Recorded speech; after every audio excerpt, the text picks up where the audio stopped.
Dia akan bebankan kau. Dia tak tahu agama. Syarat semayang apa? Entahlah bang. Habis, kita yang kena. Dia memang kena, dia memang berdosa. Sebab apa? Benda tu fardu ain. Inilah nama dia nafkah batin. Apa? Agama. Ilmu agama ni nafkah batin. Bukan seks tu. Seks tu nafkah zahir. Dulu Ustaz kata kenapa nafkah zahir? Kalau hang selak kain hang nampak benda tu. Tu zahir dia kata. Tapi nafkah batin tu nampak lelaki. Mana kita nampak orang jalan-jalan kan? Nampak tak? Dia faham tak syarat sah semayang? Nampak. Tu batin. Dekat hati. Kalau bini kita tak tahu, maka kita berdosa. Kalau kita ada bini empat tak tahu. Empat dosa kita pegang.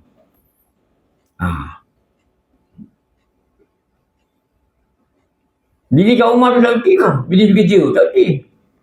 Apakah syarat rukun tutup aurat? Tak dengar pun, kita berdosa. Nak kena cakap dia, tutup warna kulit, tutup bentuk. Bentuk mana kita tutup, kita kena boleh cakap dengan dia. Kalau tidak kita berdosa. Kalau tidak kita kena hantar belajar agama. Sama juga itu masalah ni.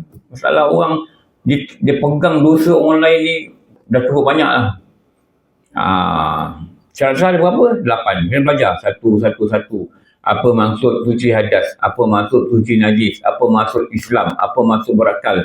Apa maksud tutup aurat? Apa maksud ada kiblat? Apa maksud tahu kaifiat? Satu-satu faham. Tak faham, tengok tak buat, atau buat tapi tak betul, tak salah semayang. Bismillahirrahmanirrahim. Assalamualaikum warahmatullahi wabarakatuh. Alhamdulillahirabbil alamin. Wassalatu wassalamu ala asyrafil anbiya'i wal mursalin sayyidina wa maulana Muhammad wa ala alihi wa sahbihi ajma'in.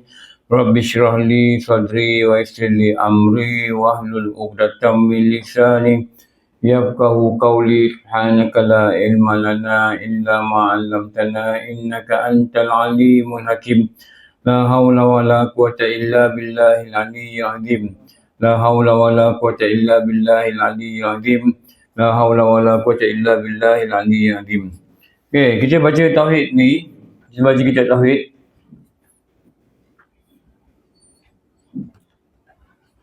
Tengok dekat muka surat 8. Muka surat 8.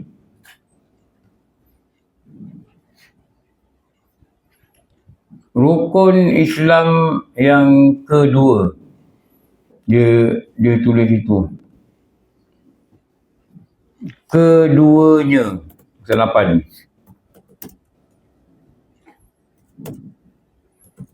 Sembahyang 5 waktu.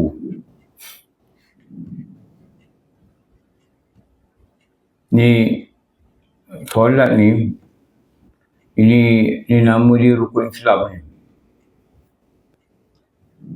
Rukun Islam. Ini rukun Islam. Kita dah cerita ni, kalau telah rukun itu pada rukun Islam, rukun ini bermakna perkara yang besar dalam agama. Ni, kat sini. Pada rukun Islam, rukun bermakna perkara besar dalam agama. Bila benda besar ni nak kena ambil perhatian. Tak boleh solat ni kita tak erti apa-apa tau. Tak boleh. Banyak orang ni dia semayang. Itu yang semayang. Kalau tak semayang, jangan ceritalah. Memang tak erti benda pun. Lepas tu, solat ni, dia perlu, ulama' dah tulis dalam kitab mereka. Dia perlu mengetahui beberapa perkara yang penting. Untuk memimpin dia ni, solat ni betul. Macam kita kata sini kan. Solat ni, kalau ilmu dia, mula-mula kena belajar definisi. Ada 2. Tahu? Apa definisi? Apa takrif solat? Ni yang malang, sangat malang. Ramai orang tak tahu. Sebab tu saya kata, dekat ni dia belajar lah. Itu kita kena ni lah. Kita kena belajar. Pergi cari ruang, pergi cari kelas. Pergi cari kelas. Mesti cari masa cari kelas. Ni. Ini yang Rasulullah sebut, solat ni, Rasulullah dia sebut dalam hadis dan dia nak beritahu inilah amalan pertama yang akan dihisap. Ini peranan solat ni. Ini dia amalan pertama. Ni.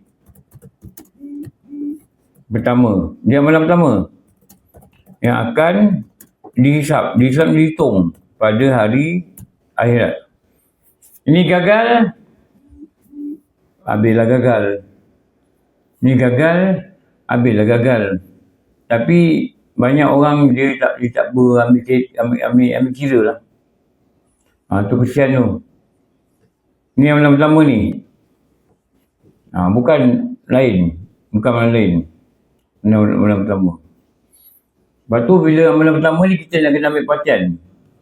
Nak kena buat betul-betul. Betul. Khusyuk macam mana, cara khusyuk macam mana, nak khusyuk. Dia kena betul-betul. Rukun apa, syarat sah rukun apa, syarat sah takbir apa, syarat sah rukun apa, syarat sah sujud apa, syarat sah iktidal apa. Nak kena tahu satu-satu. Satu-satu. Lepas tu nak kena buat. Kalau kita tak tahu, kita mencari kelas. Kita tak ada pilihan. Kita mencari kelas. Mencari kitab mana, surah mana, siapa ajar. Pergi duduk. Duduk. Dia ada banyak cabang yang kena ambil tahu. Banyak orang tak tahu. Kesian. Semayang. Itunya semayang. Yang tak semayang lagi dahsyat lah. Tak tahu benda. Ni tahu syarat wajib. Ada 6 perkara. Baru kita tahu kita kena semayang tidak. Ramai orang dia kata dia duduk lawat. Dia pakai pampers. Bisa semayang. Tak boleh. Lepas tu nak kena belajar syarat wajib. Lepas tu nak belajar ada syarat wajib semayang. Ada solat hormat waktu. Semua tu nak kena belajar yang betul. Kalau dia tak belajar yang betul, itu masalah dia kata tak wajib semayang. Kenapa? Dia tak belajar syarat wajib. Dia kata tak boleh dengan wuduk. Jangan semayang. Tak. Bukan syarat wajib semayang ni, mesti ada wuduk. Tak. Mesti ada wuduk syarat sah. Selagi dia Islam, dia berakal, dia tak gila lah. Dia balik. Selagi dia ni tidak buta dan pekak sebelum memayis. Kita ni dah lebih memayis dah. Selagi dia ni tahu yang semayang ini wajib. Ada orang beritahu dia. Dan selagi dia tidak ada haid dan nifas, dia wajib semayang. Dia sakit ke, dia pakai pampers ke, dia masuk wire-wire sampai tak boleh gerak ke, lagi dia ada 6 syarat ni, dia kena semayang. Tapi sebenarnya cara itulah cara yang dia boleh lah. Ramai orang tak semayang. Sungguh dia cakap ni, kalau bicara. Ramai orang tak semayang. Kita, kalau masa ubat, kita jarang nampak orang semayang kat sebelah katil, jarang. Mereka ni tak semayang. Kadang-kadang boleh berdiri, boleh berjalan, pergi ambil air panas, boleh cakap pergi kaunter nak cakap apa-apa. Tapi buat solat, tak buat. Itu dah sakit tu. Sakit tu mungkinan mati apa, tak tahu. Saya dulu, isteri saya pernah berubat. Ada sebelah tu dia tutup. Ada Cina perempuan lah. Saya tengah dia batuk. Kuat dia batuk. Tiba senyap. Lepas senyap tu saya dengar orang cakap Cina lah. Betul saya dengar ada orang menangis. Rupanya mak dia meninggal. Mak dia mati lah. Tak tahu lah sakit apa, tak tahu lah. Maknanya memang kemungkinan mati ni sakit tak sakit memang datang lah. Tapi bila dah sakit itu lebih-lebih lagi. Pada adat ni gitu. Dan kita mesti semayang. Lepas tu nak kena tahu. Kalau masuk buat. Kalau pakai pampers macam mana semayang. Kalau masuk ni macam mana semayang. Nak wuduk macam mana. Itu juga nak kena belajar. Sihat ni okey lah. Lepas tu nak kena faham apa yang berkatakan dia wajib semayang. Tu dia boleh faham. Banyak orang dia tak faham, lepas tu dia mencampurkan syarat wajib syarat sah. Ni saya kata nak kena belajar. Apa? Dia rukun Islam. Benda besar. Solat ni juga di situ dalam kitab ada syarat sah. Syarat sah. Ada 8 perkara. Nak kena belajar lah syarat sah. Lepas tu dia kena belajar satu-satu. Kalau tak belajar ni yang teruk lah, yang teruk. Yang teruk sangat. Syarat sah apa? Entah. Macam mana kita tahu solat kita sah kalau kita tak tahu syarat sah? Faham tak? Macam mana kita nak tahu yang patut kita sah? Apa benda? Apa yang cakap? Tarikh. Isteri 6 bulan. Dia belum mati lebih 6 bulan. Kan? Lepas tu apa lagi? Sah tak sah negara ni? Tengok. Dia kena blok tidak. Jangan nanti nak pergi umrah. Macam mana pernah lah saya dengar orang cerita. Dia pergi dengan adik-beradik dia. Dia nak pergi umrah. Dia sangkut. Adik-beradik lepas. Dia ada katanya income tax. Income tax lah. Padahal dah pencen lama income tax dia tak lepas. Jadi balik lah. Tak tahu dia naik ihram ke belum, tak tahulah. Tapi dia pakai ihram. Maksudnya belum naik ihram lagi. Mungkin naik ihram. Balik lah. Balik tukar baju sebab belum naik ihram. Tukar baju besok pergi income tax. Tengok berapa. Rupanya sangkut RM680. Dengan RM80 tak bayar. Dah lama. Jadi pergi bayar. Pergi clearkan. Lepas tu beli tiket lain. Tak tahulah berapa ribu beli tiket lain. Tiket pergi. Tiket tu dah burn lah. Tiket lain pergi datang lewat lah. Lewat 2 hari. Daripada grup tu. Maknanya umrah tu 12 hari dari 10 hari lah. Tolak perjalanan tinggal 8 hari. Tu okey lagi. Tapi janganlah mengganggu perjalanan umrah tu. Kenapa? Dia pun tak tahu yang dia kena blok. Macam mana orang semayang ni, dia pun tak tahu semayang tak sah. Kenapa? Dia tak tahu syarat sah. Saya dulu pergi Singapura. Naik bas daripada JB. Pergi dengan anak lah. Dia anak. Dekat Qin Hotel tu kan, dulu ada package kan, RM190 dari situ. Dia bawa naik bas. Adalah grup perempuan ni 6 orang. Budak-budak kan, budak remaja. Sampai dekat border, 2 orang tu betul balik, tak boleh masuk. Pasport blok. Kenapa? PPKN. Tak payah. Saya dengar lah dia cakap sama dia, PPKN tak payah.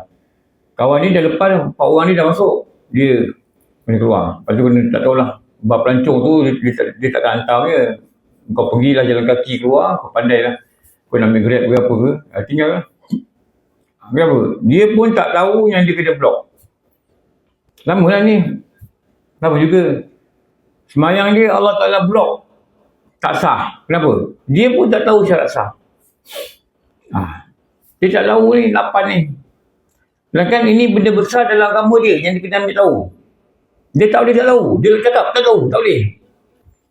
Ini benda besar. Dia kata, tak tahu. Kalau undang-undang jalan raya, dalam undang-undang, kita tak boleh cakap, saya tak tahu undang-undang ni. Tak boleh. Tak sah. Dekat mahkamah tak sah. Kita langgar lampu merah. Saya tak tahu merah kena berhenti. Tak boleh. Masuk satu signboard. Bulat, ada putih. No entry. Masuk. Saya tak tahu lah ni no entry. Saya mana lesen dia kata. Saya lesen motor tak ada. Saya tak tahu. Tak boleh. Salah. Kenapa? Dia tak boleh cakap dia tak tahu undang-undang. Dia pergi mencuri. Dia kena tangkap. Mana saya tahu mencuri dah lah. Undang-undang Malaysia. Tak boleh. Sama juga macam ni. Mana saya tahu syarat sah. Pergilah belajar. Itu dah di kita. Betul tak? Sebab tu dikatakan belajar ni fardu ain. Sebab tu fardu kita ni belajar.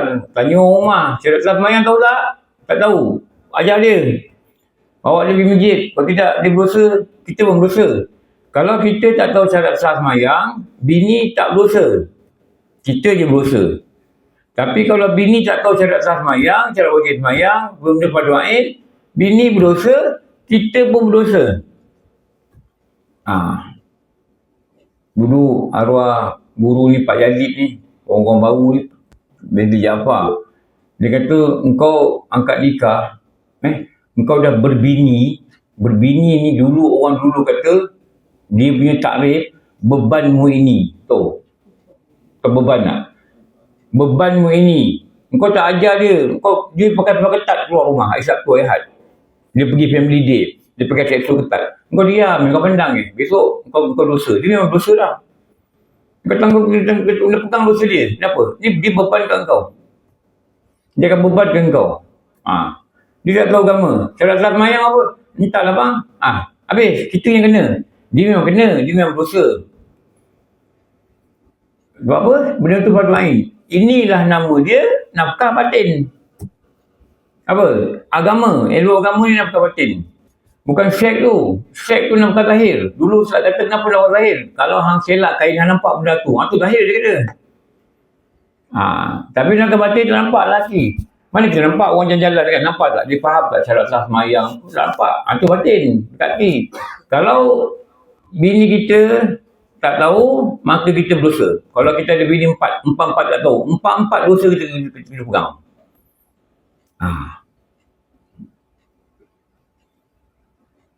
Bini kat rumah tu tak erti tu. Bini bekerja tak erti. Apakah syarat rukun tutup aurat? Tak dengar pun, kita berdosa. Nak kena cakap dia, tutup warna kulit, tutup bentuk. Bentuk mana kita tutup, kita kena boleh cakap dengan dia. Kalau tidak kita berdosa. Kalau tidak kita kena hantar belajar agama.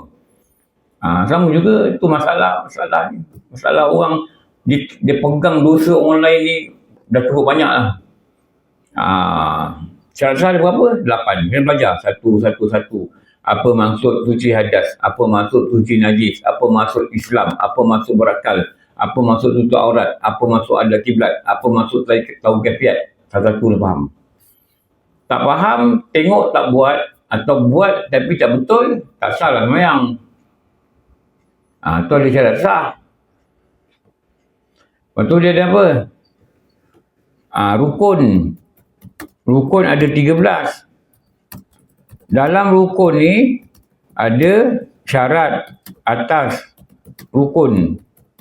Ada 102. Niat ada syarat yang mengesahkan niat. Takbir ada syarat mengesahkan takbir. Rukuk ada syarat mengesahkan rukuk. Saya nanti saya tunjuk sekejap Saya tunjuk.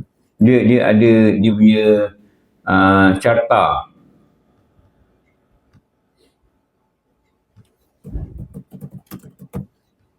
Sekejap, cek kejap.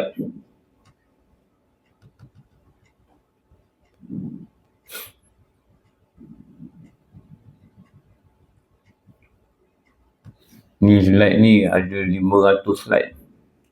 Nak mencari tu satu hal. Saya cuma nak tunjuk bukan saya nak cakap apa. Ada orang kata ustaz ni menakutkan orang. Saya bukan menakutkan. Saya nak beritahu pergi belajar. Kalau rasa takut nak dengar, tak nak belajar, tu kaki lah. Benda ni kena belajar. Tak boleh pilihan.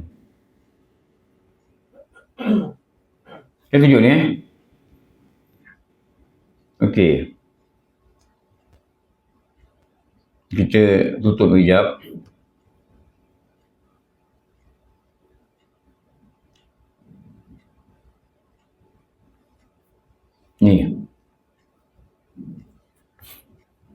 Ni syarat apa?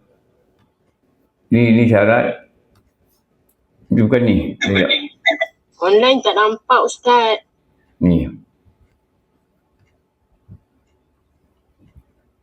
Tengok ni.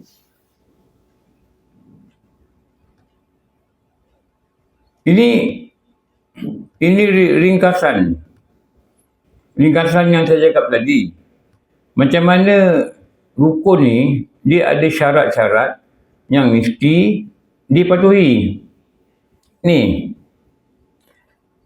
Dan saya rasa saya dah ajar kat sini. Saya dah ajar kat sini dah. Kalau rasa macam tak boleh dengar, pergi cari kelas. Untuk memastikan kita punya solat ni Allah Ta'ala kata betul. Itu dia. Tak nak nanti bila mati terbeliak mata nak masuk barzah, terbeliak mata, meraung, menjerit, menangis, tengok solat ni tak ada rupanya. Macam mana orang yang nak pergi haji umrah, tengok-tengok visa dia salah. Saya pergi haji dulu 2019. Satu kau terbang dengan saya, 64 orang. Satu terbang ni, tapi di grup lain lah. Menangis dekat airport. Mutawif saya kata, Mutawif saya kata, Ustaz, tengoklah, diorang tak boleh masuk. Grup dari Terengganu. Rupanya visa tu ada, tapi salah. Tak tahu lah siapa silap. Mereka scan orang Terengganu, muka negro. Nama lain. Mungkin ada kesilapan lah dekat sistem apa kan. Bukan kata Mutawif ni tipu, tak. Rupanya ada kesilapan. Tapi Pak Arab ni tetap tegas boleh masuk. Kenapa? Visa orang lain. Bila dia scan, Dia ada bagi kita kertas. Dia scan dekat tu. Dia scan patutnya muka kita keluar dengan pasport nama sama. Tengok nama lain. Itu masalah dia. Jadi mereka ni dia suruh balik. Yang menangis, yang apa macam-macam lah. Yang sedih, yang murung. Dah lah penat naik flight 8-9 jam direct. Masuk-masuk tak boleh masuk Melaka. Kenapa? Visa dia lain, salah. Sama juga ni. Ulama buat ni. Dia buat ni. Rukun ni dia ada syarat. Syarat ni mengesahkan dia. Kalau kita tak belajar syarat ni, takut satu rukun tak sah. Bila satu rukun tak sah, the whole semayang, semua semayang ini tak sah. Lepas tu ulama letak syarat ni. Nabi tak sebut dalam hadis. Ada orang kata mana dalil. Nabi tak sebut dalam hadis. Engkau kena 102 syarat, engkau akan sah semayang. Tak. Nabi cuma cakap, rukuk macam ni begini, ini begini. Jadi ulama dia kesian kat kita. Atas rasa kesian ni lah mereka tolong kita uraikan syarat ni berdasarkan kepada Quran dan hadis yang mereka kaji.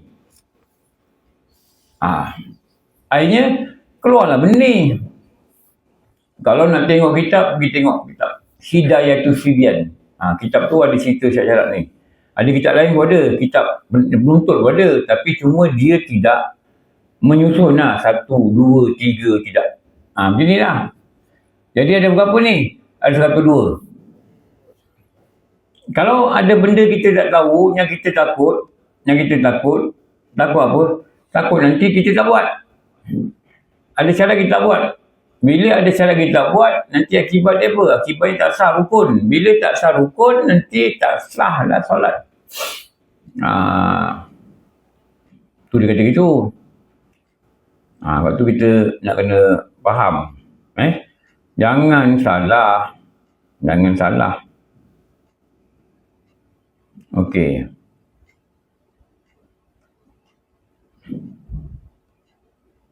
Tengok balik tadi punya.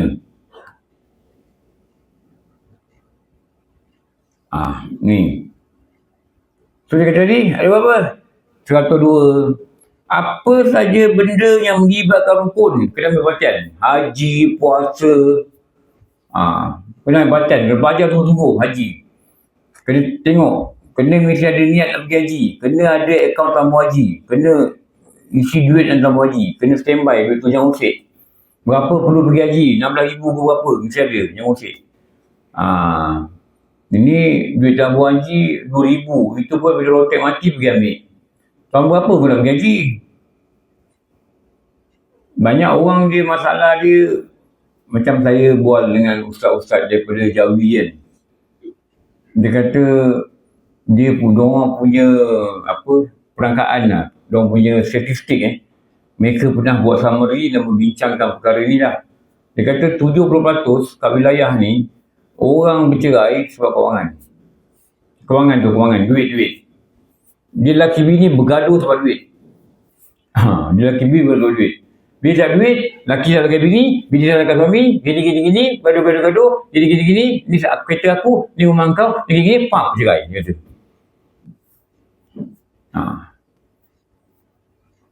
Cerai. Dulu saya ada kawan saya, dia duduk Kuantan. Dia kerja dekat Pilihan Jaya lah, tu abang saya. Saya ni selalu sampai ofis cepat. Selalu saya kadang yang buka pintu. Tapi selalu kami minum. Pukul 7 pagi minum kat dalam kedai lah. Dia pun datang awal, dia duduk bujang. Pukul 7 selalu saya nak jumpa dia minum sama. Cerita-cerita, lepas tu saya cakap lah kuliah ustaz ni gini ada FB. Dia kata saya tak ada FB bang. Sebab dia kata saya ada kawan dekat Kuantan. Dia kata Kuantan. Dekat satu Kuantan tu dia agama je dekat Kuantan. Dia agama Kuantan dia kata apa? Dia punya kes, dia orang ni kan ada ustaz-ustaz kan, orang kendalikan kes perceraian kan. Kes dia, 70% orang bercerai di kes yang dia bawa ni, 70% sebab apa? Sebab FB. Sebab FB lah. Dia ni post ni, isteri tak tuju, isteri post ni, suami tak tuju, isteri komen ni, suami tak tuju, isteri post gambar, ada lelaki komen dia tak tuju, lama bergaduh, dia cerai. Lepas tu dia kata kawan saya nasihat, dia kata apa? Engkau jangan diri. Hari kata gitulah. Pertama kau duduk jauh-jauh. Dia kata gitu. Dia nasihat, jangan ada. Lepas tu, ada ustaz juga, dia tak nak ada media sosial. Dia tak nak ada FB, dia tak nak ada Instagram. Kenapa? Ini fitnah yang besar pada akhir zaman. Dia kata itulah. Ini pendapat masing-masing kan. Ini fitnah yang besar pada akhir zaman. Lepas tu, sama juga, kalau kita tak belajar kan. Tak belajar, kita maknanya solat ni kita remeh-remehkan lah. Sedangkan ini besok ni bangun je pada hari kiamat nanti, dihalau je manusia ni kepada masyar. Waktu tu dia panggil seorang-seorang, dia check solat dulu. Baru dia check benda lain. Lepas tu kalau solat ni tak dibuat ni betul-betul, tak diambil perhatian, tak tahu. Tak tahu. Allah, bahaya. Tumakninah pun tak faham. Saya semalam hari Ahad kan, saya ngajar maghrib. Sama jugalah, kita cerita dulu. Saya orang perempuan dia buka tabir lah, dia orang belajar kan. Adalah 2 orang dengar. Saya nampak ada orang masuk, orang perempuan sembahyang maghrib. Tak tahu dia datang dari mana lah. Saya bukan nak tengok dia sembahyang, tapi bila saya ngajar saya nampak dia rukuk ni cukup-cukup tu manilah je. Kalau dia awal sikit memang saya tak sah. Bagi dia pakai terkung warna hitam. Saya tak tahulah dia belajar ke, tak belajar ke, dia tahu ke, tak tahu ke. Kenapa? Dia ingatkan dia semayang. Rupanya dia tak semayang. Kalau dia salah lah. Kalau dia tunduk tu, dia cepat bangun sikit je. Mungkin potong beberapa saat. Dia batal. Dia tengok, cepat dia semayang. Kenapa? Dia tak tahu. Tak tahu syarat sah tak baca. Syarat sah rukuk, dia tak baca, tak pandai. Syarat sah rukuk ni, turun rukuk dengan kawasan rukuk, turun rukuk setelah sempurna Fatihah, turun rukuk, kalau dah tunduk, tangan boleh memegang lutut, rukuk dengan tumakninah. Dia tak faham. Lepas tu iktidal pun ada yuk tumakninah. Bangkit iktidal setelah sempurna rukuk, bangkit iktidal dengan kawasan iktidal, bangkit iktidal berdiri sebagaimana dia berdiri sebelum rukuk dan ada tumakninah berrukuk. Dia tak kerti macam mana berdiri sebelum rukuk ni, dia tak faham. Takut dalam tak faham tu dia gagal buat, dia langgar syarat ni menyebabkan apa? Menyebabkan supaya tak sah. Ni yang takut tu. Sebab tu kita kena belajar. Ulama susun syarat ni, jangan kita tak sah sembahyang. Tapi kalau orang tak belajar, dia bukan kisah. Dia percaya tak sah, dia kata okey. Okey, cuba belajar tengok. Nak tahu betul tak betul sembahyang. Ni. Betul? Ada syarat sempurna. Jangan belajar ni. Ada berapa?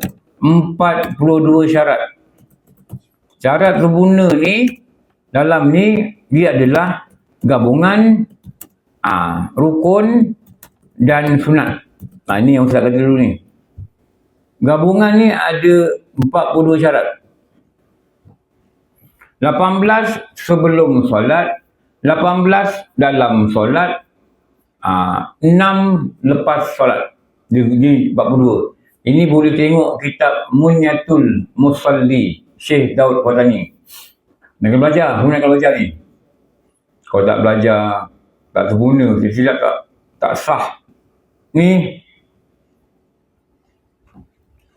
syarat Allah terima semayang. Ini dalam kitab apa? Kifayatul Mubtadi. Syarat nama dia qabul solat. Ada 5 perkara.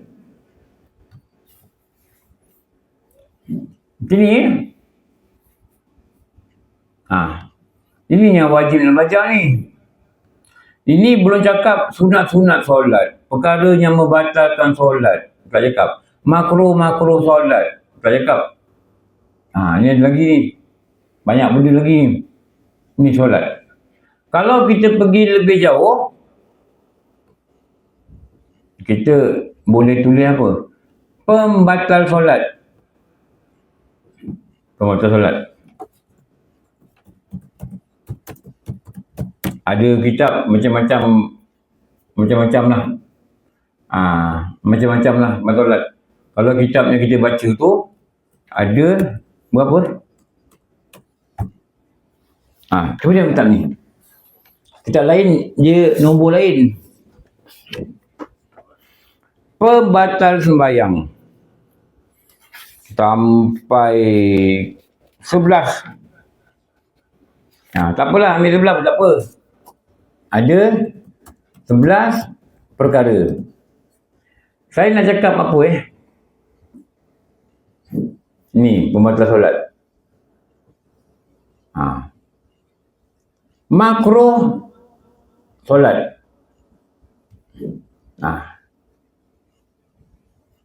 Kalau kita urai lagi, dia lagi panjang. Kalau ikut uraian dalam kitab saya cakap ikut 18, tapi dia ni lah. Dia ditunjuk satu.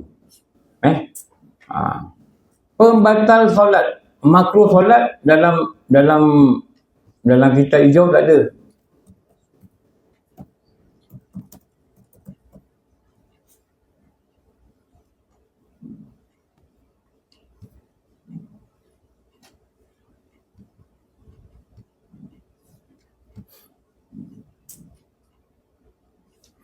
Makruh solat ni kalau kitab yang saya pernah compile pada slide, ada 31 perkara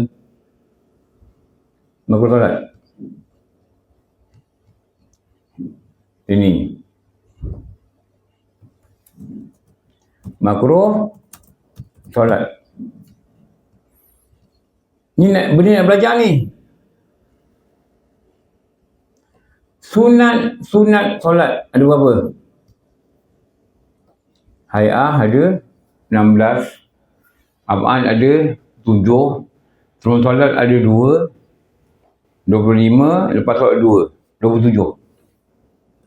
Sunat tak tahu, boleh tahan lagi. Ada 27 perkara. Okey. Ni. Mari kita jumlah Dan saya nak tunjuk berapa banyaknya benda kita belajar yang malangnya kita masih terkapai. Campur 2 campur 6. Baca ke kanan. 8 campur 8 16. 16 campur 102. Okey, ni jap. Ini ada 31.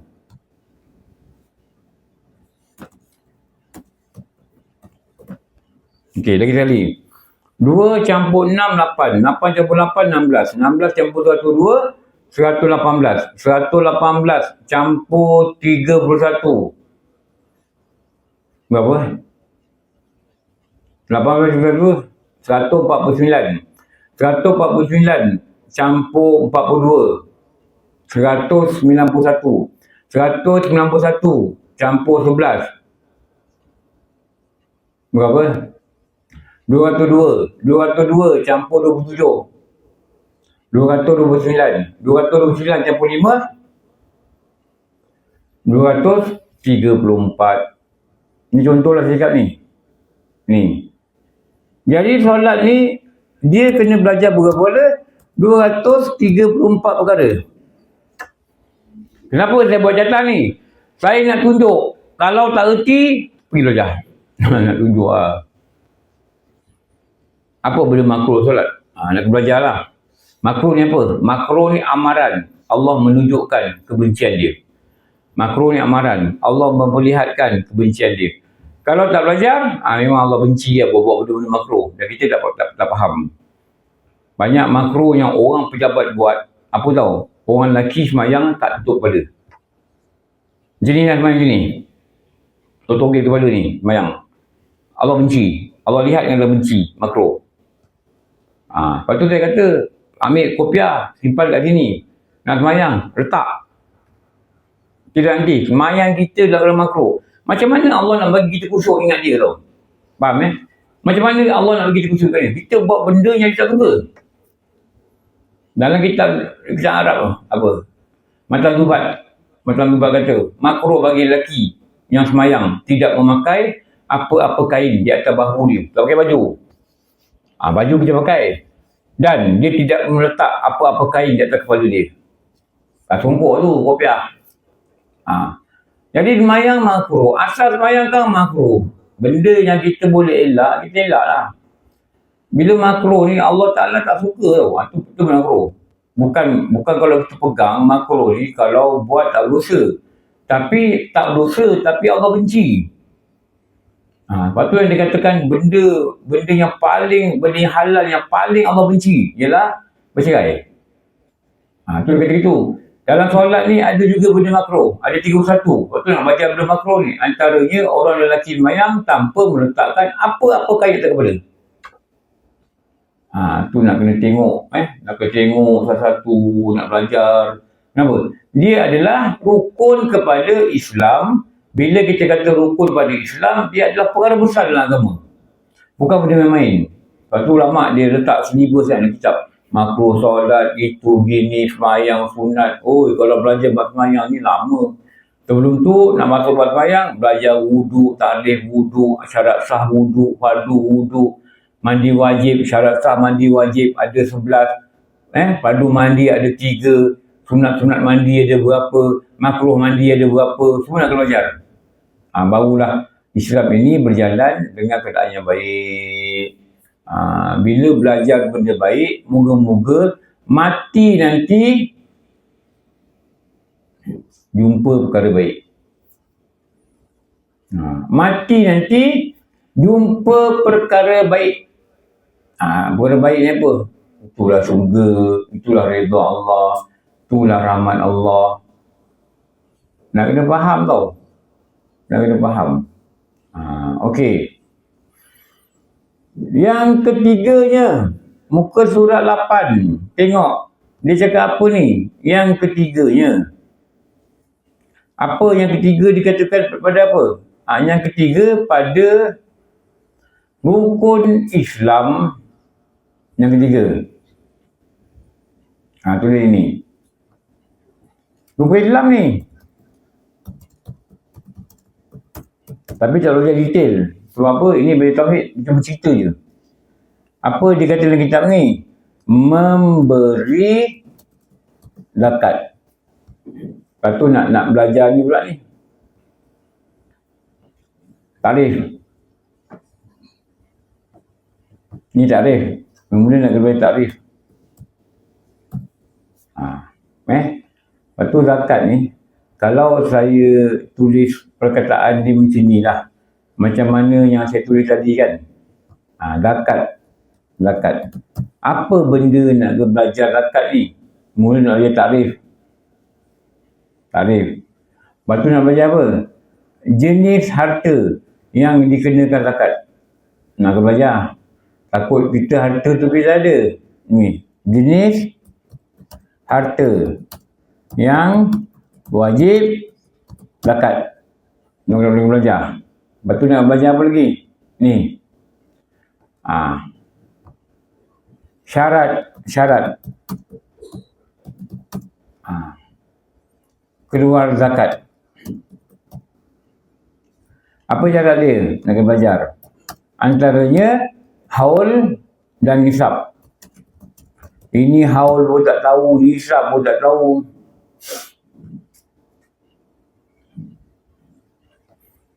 Dia tahu zakat fitrah. Itu ilmu. Allah, bahaya. 4 Apa? Yang layak menerima zakat.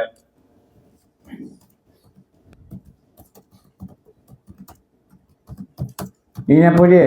Asnaf. Nama dia Asnaf. Ada berapa golongan? Ada 8 golongan. Nak belajar. Nak belajar. Jangan tak tahu. Jangan kata entah, tak boleh entah. Ini fardu ain, tak boleh minta entah.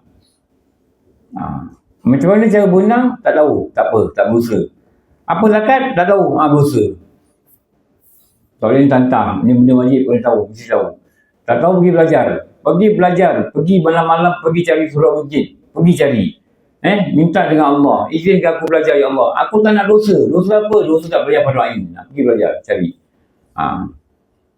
Lepas tu dia ada takrif. Ni zakat ni. Kadar dari harta tertentu,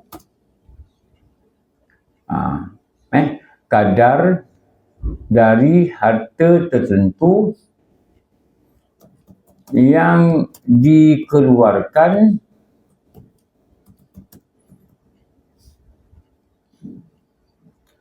pada orang tertentu. Ni kadar ni. Kadar tertentu. Adalah kadar dia. 25% ke, 1 gantang beras ke, adalah. Tengoklah kalau zakat fitrah, 1 gantang beras, berapa ringgit. Diorang dah beritahu kita ikut je lah. Kadar tertentu dari harta tertentu yang dikeluarkan pada orang tertentu dengan syarat tertentu. Ini kalau belajar mu'allaf ni mau bengong ni. Ya Ustaz, ni apa tertentu ni? Ni betul-betul cakap lah, ini ada tentu ke tak tentu. Bukan kata mu'alaf, yang beranak Islam pun bila bingung. Tak belajar memang bingung. Betul tak? Kau belajar taklah bingung.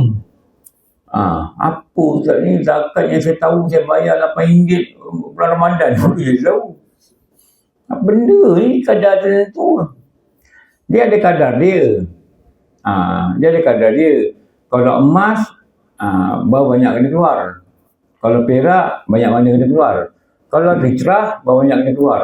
Kalau padi, banyak mana kena keluar. Itu kadar tu. Dia ambil daripada harta tertentu. Harta apa? Bukan semua harta zakat. Harta ni maknanya barang-barang yang wajib kena zakat. Anggur, tamar, apa-apa padi, kan? Benda-benda makanan ruji. Apa-apa, bukan semua zakat.